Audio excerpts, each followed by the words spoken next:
তো hello guys, তো কেমন আছো সবাই? আশা করি সবাই ভালো আছে। তো বন্ধুরা, চলে এলাম আবারও নতুন মিনি ব্লগ নিয়ে। ছোট্ট একটা, তো অনেক দিন পর এই ব্লগ ভিডিও করছি। তো অনেক দিন বন্ধ রেখেছিলাম, তার কারণ হচ্ছে আমার একটা আইডি ছিল, সেই আইডিটাকে ব্যান করে দিয়েছে, মনিটাইজটাকে সাসপেন্ড করে দিয়েছে। তার জন্য মানে ভিডিওর মোডটা হারিয়ে গেছিলো। তো কোনো ব্যাপার নেই, তোমাদের ভালোবাসায় আবারও চলে এসেছি নতুন করে ভিডিও করার জন্য।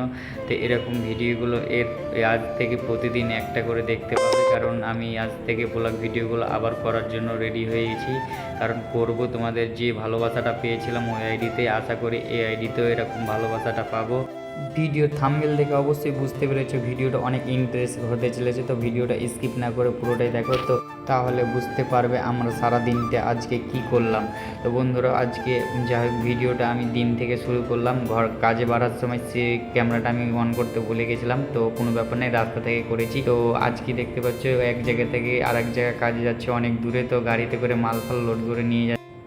সো ফাইনালি দেখতে দেখতে আমরা সাইডে পৌঁছে গেছি। তো সাইডে সব মালপত্রগুলো প্রথমে সব নামিয়ে নিলাম। নামিয়ে নিয়ে যাওয়ার পরে যে আজকে আমরা কি কাজগুলো করব সেগুলো দেখে নিলাম। এই যে কাজগুলো করবো, এটাকে জল ছাদ করবো। তার জল ছাদ বলতে যে হোড বসায়, চেন্নাতে যে হোডগুলো বসায় সেগুলো বসাবো।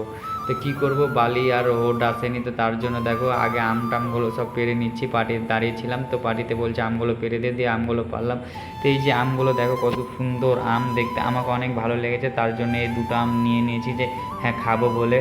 সো গাইজ ফাইনালি আজকে আমরা কাজ ছেড়ে দিয়েছি, যে আজকে কাজ কতদূর করলাম। এই যে হোডগুলো আর বালিগুলো তুললাম, বসাতে পারলাম না, তো কোনো ব্যাপার না। সো গাইজ আগের আইডিটার মতন করে এই আইডিটাই ভালোবাসা দিও। তো তোমাদের জন্য ডেলি একটা করে মিনি ব্লগ দেওয়ার চেষ্টা করব। তো ভালো থাকবেন, সুস্থ থাকবেন, আল্লাহ হাফেজ।